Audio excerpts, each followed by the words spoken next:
নেত্রী, সাবেক প্রধানমন্ত্রী ও বিএনপি চেয়ারপারসন বেগম খালেদা জিয়া আর আমাদের মাঝে নেই। ইন্না লিল্লাহি ওয়া ইন্না ইলাইহি রাজিউন। বেগম খালেদা জিয়ার ইন্তেকালে আমরা গভীরভাবে শোকাহত ও মর্মাহত। তার মৃত্যুতে জাতি এক মহান অভিভাবককে হারিয়েছে। এই গভীর শোকের মুহূর্তে আমি তার পরিবারের সদস্যবৃন্দ, রাজনৈতিক সহকর্মী এবং অগণিত কর্মী সমর্থকদের প্রতি সমগ্র জাতির পক্ষ থেকে আন্তরিক সমবেদনা জানাচ্ছি।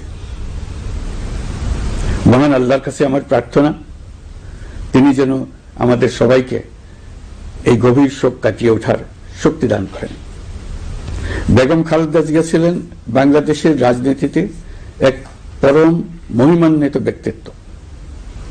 গণতন্ত্র, বহুদলীয় রাজনৈতিক সংস্কৃতি এবং জনগণের অধিকার প্রতিষ্ঠার সংগ্রামে তার অসামান্য ভূমিকা ইতিহাসে অম্লান হয়ে থাকবে।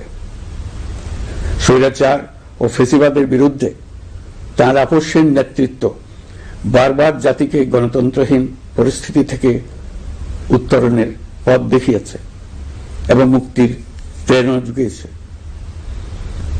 দেশ ও জাতির প্রতি তার সমুজ্জ্বল অবদান জাতি চিরকাল শ্রদ্ধার সাথে স্মরণ করবে। তার দীর্ঘ রাজনৈতিক যাত্রা, গণমুখী নেতৃত্ব এবং প্রিয় মাতৃভূমির স্বাধীনতা ও সার্বভৌমত্বকে সমুন্নত রাখতে তার অবিচল ভূমিকা অবিস্মরণীয় হয়ে থাকবে। এমন একজন মহান দূরদর্শী ও নিখাদ দেশপ্রেমিক নেত্রীর শূন্যতা পূরণ হবার নয়। প্রিয় দেশবাসী, এই শোকাবহ মুহূর্তে আপনাদের প্রতি আমার উদাত্ত আহ্বান, আসুন আমরা সবাই যার যার অবস্থান থেকে মহান আল্লাহর দরবারে বেগম খালেদা জিয়ার বিদেহী আত্মার মাগফিরাত কামনা করি। একই সঙ্গে জাতির এই কঠিন সময়ে আমরা যেন ঐক্যবদ্ধ থাকি। শোকের এই সময়ে কেউ যেন অস্থিতিশীলতা বা নাশকতার অপচেষ্টা চালাতে না পারে, সে বিষয়ে আমি সবাইকে সজাগ থাকার আহ্বান জানাচ্ছি।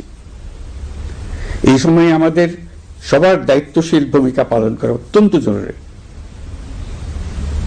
প্রিয় দেশবাসী, সাবেক প্রধানমন্ত্রী বেগম খালেদা জিয়ার মৃত্যুতে আমি 3 দিনের রাষ্ট্রীয় শোক এবং আগামীকাল তার নামাজে জানাজার দিনে একদিনের সাধারণ ছুটি ঘোষণা করছি।